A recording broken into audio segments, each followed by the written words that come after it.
Welcome to e-Padasala lecture series in computer science. The paper is Design and Analysis of Algorithm. Module is Decrease and Conquer Design Paradigm. So far we concentrated on the divide and conquer strategy, and we discussed how to apply that design paradigm for solving number of problems. In this module we are going to discuss about a new design paradigm called the decrease and conquer strategy. The learning objectives of this module is to understand the concept of decrease and conquer. This is a variant of divide and conquer strategy, and we are going to apply this design paradigm for problems like insertion sort and topological sort, which are two popular problems in computer science, and these problems are very useful in number of applications. We want to discuss about the permutations and subsets, and we will also discuss algorithms about how to generate permutations and subsets. Let us start with the introduction of decrease and conquer paradigm. In decrease and conquer paradigm, what we are trying to do is we are trying to reduce the problem instance to the same problem with smaller instance, and we are trying to solve the problem of the smaller instance. And once the smaller instance problem is solved, then the solution is extended to get the solution of the original larger instance by means of certain additions. This design paradigm is very popular and is considered as the variant of divide and conquer strategy. There are various problems that can be solved as part of this paradigm. This is one of the simplest problem we can state to illustrate how it is done. Let us take the simple problem of finding a power n.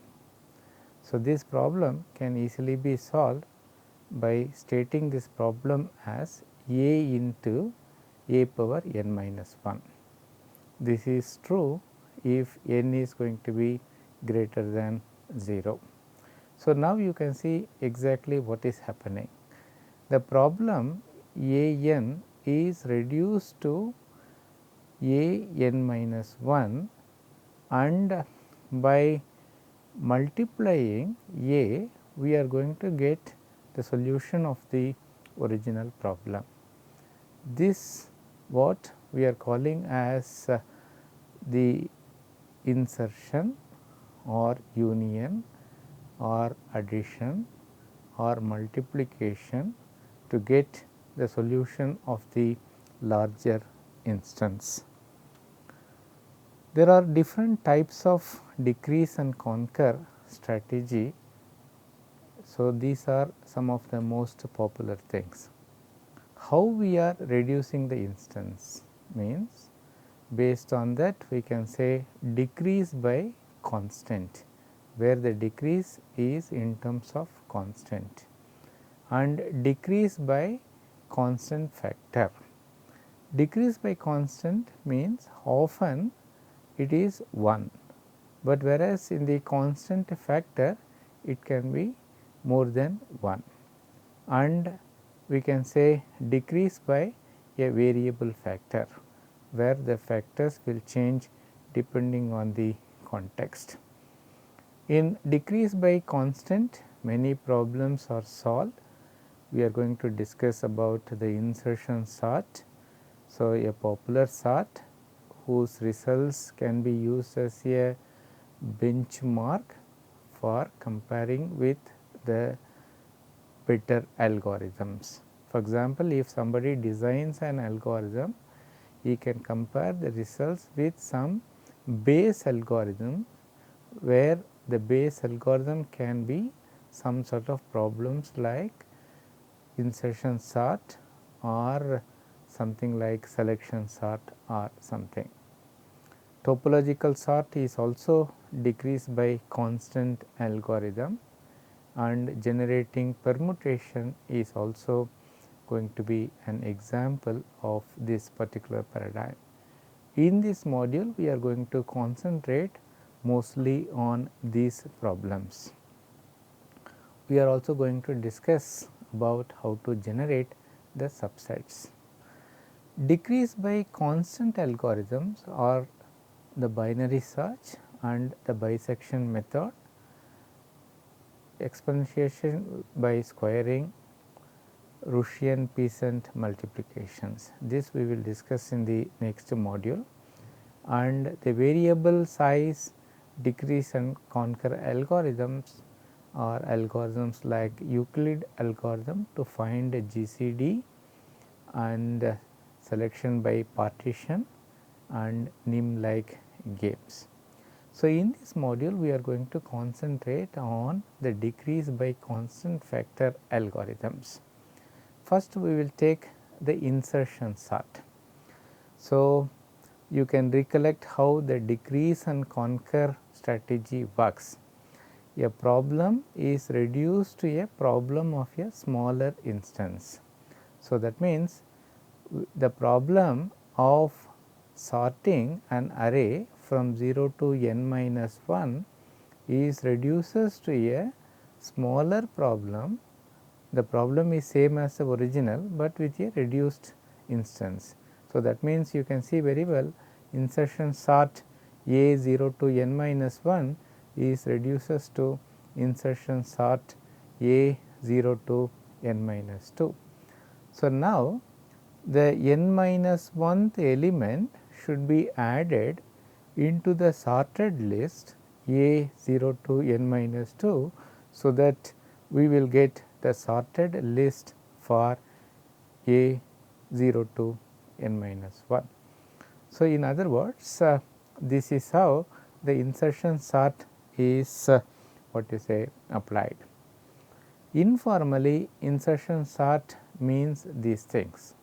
So, if you want to sort, so we have to find where exactly this element should go.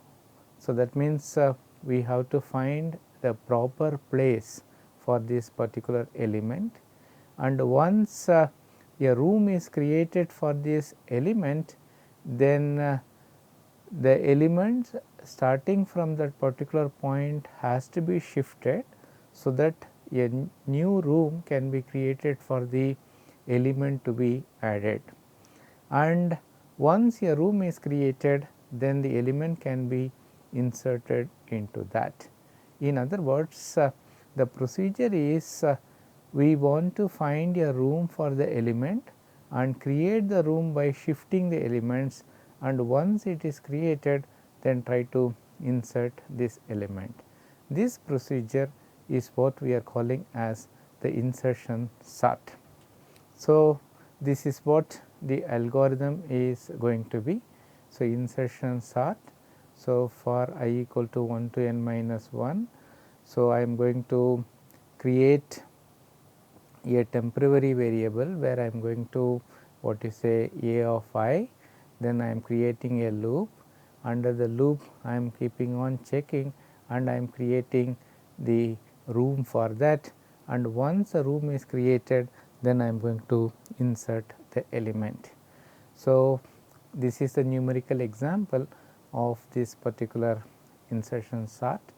Now, you can see very well the array to be sorted is given as 88, 43, 68, 92, 23, 34 and 11. So, now we are assuming that the first element to be a sorted one and all other elements are going to be what you say the unsorted elements. So, we are creating a wall.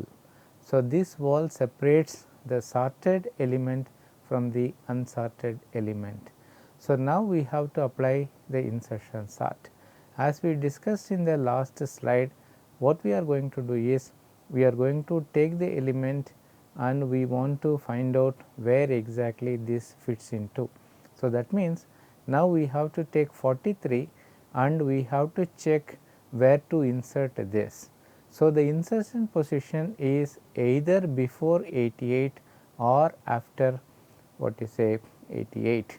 So, 43 is lesser than 88.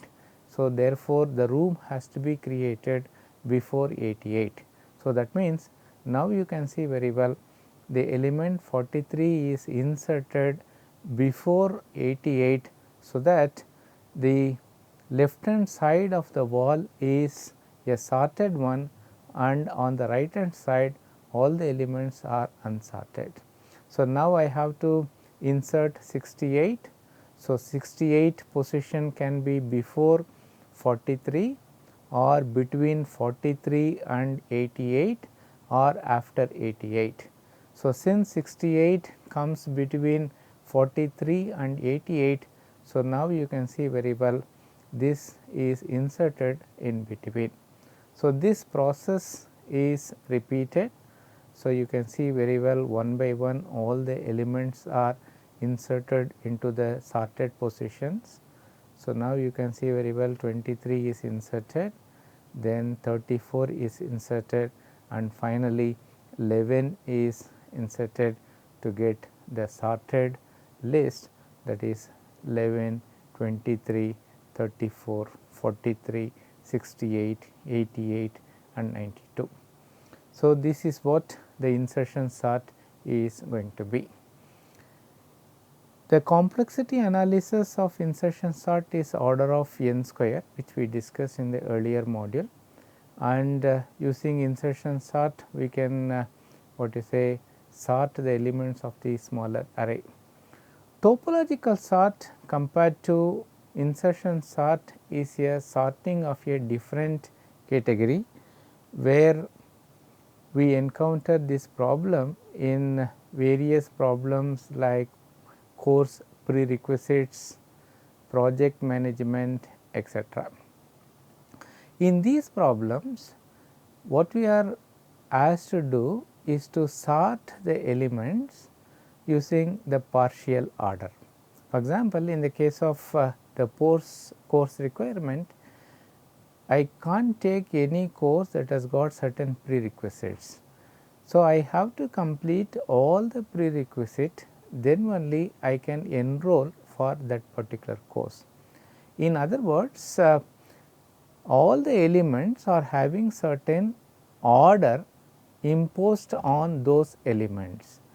I have to sort without violating the order that is imposed on the elements. This kind of sorting is what we are calling as the topological sort. So, the goal of the topological sort is to produce the order that satisfies the constraints given as part of the problem. So, we can easily model these problems as a graph. So, every element corresponds to a vertex in the graph, and every element has got a relation with another item that can be represented as an edge, and we can put a direction. So, based on that certain constraints are enforced. Say for example, if you want to say that the task A should be finished before task B, then we have to put a directed edge between A and B. In other words, we are going to get some graph something like this, where 1, 2, 3, 4 represent the task and all the tasks are connected by various edges. Edges are directed, which conveys certain constraints that are imposed on the problems. So, you can check that this sort of graph is going to be the input for the topological sort. For these sort of things, the graph should be directed acyclic graph. In other words, the graph should not have any sort of cycles. What is the impact of cycle in this problem?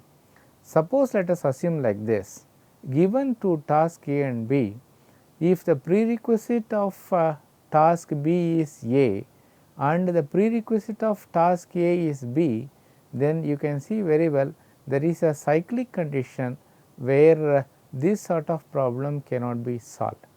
So, one of the fundamental requirement of this particular problem is that there should not be any sort of cycle that is present in the graph. Any graph where the cycle is not present is called the directed acyclic graph. In other words, it is called DAGs. So, DAGs are going to be the input for the topological sort. The informal algorithm is going to be like this. We can perform DFS, depth first search, we discussed in one of our earlier modules, where we use stack and then we are trying to visit all the nodes, and by giving the order, reverse order gives the topological order among the various elements. In other words, this problem can be solved using the DFS algorithms. So, DFS algorithm is restated as part of this particular slide. So, you can see how it is invoked. So, we are running DFS and we are checking, and when the vertex is finished, then we are assigning a number, and by using these vertices as the input and by getting the reverse topological order, we can get how the sort can be done. The complexity of this analysis is big O of V plus E, where V is nothing but the vertices and E is nothing but the edges. So, this is the algorithm. So, this is the example for that. So, this is a graph. So, this is a undirected graph deliberately given. So, we are going to start with A. So, we are visiting with node A. So, I am invoking DFS. So, now you can see very well from A, I am going to visit node D. So, now the scenario is like this. From D I can go to E or F. So, I am visiting E. So, from E I can visit F. So, I am visiting the node F, and from F I can visit the node H. So, now you can see very well I have reached the dead end. That means, from here I can't proceed further. So, that means the DFS from the node A results in the visiting of nodes D, E, F and H. So, now I have reached the dead end. So, once I reach the dead end, I can number this. So, I am assigning a number 5 to the node H. Then in the next process, I am assigning the number 4 to F. I visited F from E. So, that means I am assigning number 3 to the node E, and E I visited from node D. Therefore, this is number 2, and finally, A is going to be the number 1. So, that means you can see very well the topological order is going to be the reverse this thing. Therefore, it is going to be A, D, E, F, H. This is what going to be the topological order for this. In other words, using DFS, one can easily number the nodes, and from that we can get the topological order. So, this is another example. So, this is another algorithm called source removal algorithm. So, again a graph is given. So, what I will try to do is I will find a node which does not have any prerequisites.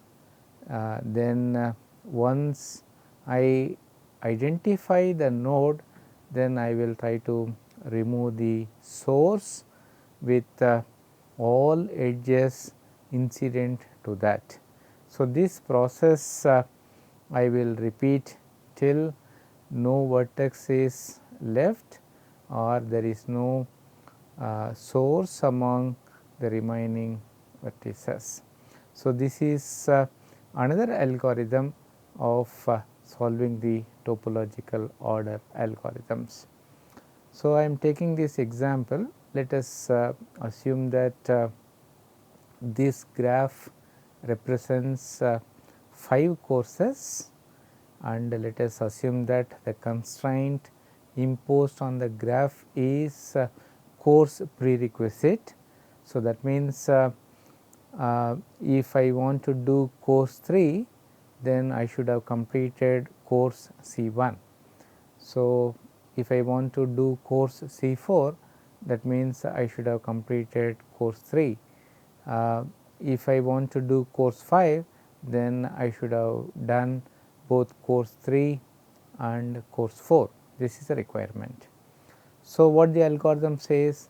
Algorithm says we have to find the node which does not have any prerequisite. So, that means I should find a vertex which does not have any in degree, that is what it means. So, now you see from this graph C1 is a course which does not have any prerequisite. So, I will do C1, then I will do C3. So, that means C3 I have completed. I can't do C5 because before that C4 has to be done. So, therefore, I will complete C4 and finally, I will complete C5. In other words, this is the topological sort of this particular problem. Topological sort, as we discussed, is useful in number of situations. One is timetable situations and another is project management, where we have lots of dependency among the tasks. Another useful algorithm that comes as part of the decrease and conquer strategy is permutations. In many algorithms, we have to generate permutations, combinations as well as the subsets. These are certain requirements of many algorithms. For generating the permutations, this sort of algorithms can be used. What is a permutation? A permutation of an set of objects is a particular ordering of those objects. For example, let us say if we have a empty set, the possible permutation is null, and if we are given a set of having only one element, you will have only one permutations. But if you are given a set of 2 elements, then the possible permutations are AB as well as BA. So, this is what we are calling as permutations, where we can generate different things for different sets. For example, if the set is consisting of 3 elements ABC, you can see very well there are 6 possible permutations possible from ABC. So, you can see very well this is what permutation is all about. What is the informal algorithm for this? Suppose let us say if you are given a set of n objects in decrease and conquer, as we discussed, the problem of instance n is reduced to a problem of n minus 1. So, that means we will find the permutations of n minus 1 and this nth element we will try to insert as a union into the existing positions of every permutation of the n minus 1 object. So, this is what we discussed as part of the decrease and conquer strategy. For example, let us assume that we want to find permutation of 3 objects ABC. Already we have seen ABC, ACB are all possible permutations that can arise from this. Let us try to see how this is done using decrease and conquer. The problem instance 3 is reduced to problem instance 2. So, that means you can see very well this problem is now reduced to instance of 2, that is of generating permutations for B and C. We know very well that the permutations of 2 objects AB is AB and BA. Therefore, the set consisting of 2 objects B and C are going to be the permutations of BC as well as CB. So, now we have the remaining object, that is the nth object, that is A. So, this A we have to insert at various positions to get the resultant permutations. For example, these are the positions where I can insert. For example, in B and C I can insert before this, between B and C and after C. So, now I am going to insert A into this. So, if I insert A into this, you can see very well I am getting permutations like ABC, BAC and BCA. So, similarly by inserting A into the remaining things, you can see very well I am getting permutations like ACB, CAB and CBA. This is the kind of algorithm which we can call as the decrease and conquer algorithm for generating the permutations. Randomly generating permutation can be a troublesome. So, for this case a disciplined approach like this will really help. There is one popular algorithm available for generating permutations. It is called Trotter and Johnson algorithm. This was proposed by Trotter and Johnson in 1962 and 63. So, it is a very popular algorithm which uses the concept of directed integers and mobile integers. Let us see what exactly these things are. Every integer is assigned a direction with each component. So, we can use arrows like this to indicate the directions. For example, now you can see exactly how the directions represents. Then the component k is said to be a mobile if it arrow points to a smaller element adjacent to that. So, that means if the adjacent element is smaller, then we can move this object on that side. So, this is the formal algorithm. So, I am generating the permutations while there exists a mobile integer, then find k, then swap with the adjacent, and once this mobile integer reaches the left hand side, then reverse the direction and repeat. Using the same logic of decrease and conquer, we can also generate the power sets and subsets. So, set is a collection of distinct elements. So, this is the example.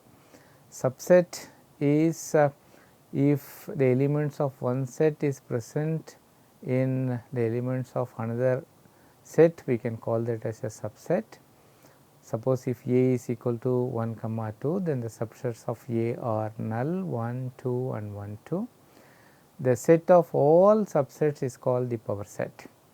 So, this is the formal algorithm. As we discussed, we have to reduce the problem into problem of one instance reduce and then we have to add the nth position. So, you can see exactly an is added into every set to get the subsets.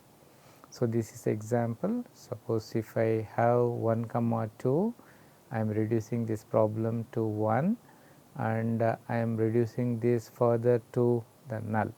So, that means from here I can't proceed further. Now, I have to insert. The solution is null, then I am inserting 1. So, that means I am inserting after null, then I am inserting 1 into this to get 1 2 is inserted. So, it becomes 1 comma 2, then 2 1 and null. So, that means you can see very well, first it is null, then it is 1, then 2 is inserted. So, it becomes 1 comma 2, then when I insert 2 into the null it becomes 2. So, that means this is what the subset is. We can easily do that using the binary pattern. So, now you see this table 0 0 0 means null, 0 0 1 means you can see you can add the element 1, 0 1 0 I am adding element 2, then 0 1 1 I am adding the element 2 3, and by repeating this process you can see very well all the subsets can be inserted. So, this is the algorithm. So, you can set the counter, then you are extracting the jth bit of the counter. If the binary digit is 1, then you are going to include that, otherwise you are going to export that. Then after that finally you will print all the subsets. What is the complexity analysis? The complexity analysis of this algorithm is big O of n into 2 power n. Certainly you can see very well this is an exponential algorithm whose complexity is very high. In summary, we can say like this: decrease and conquer guarantee solution and it is found to be very effective.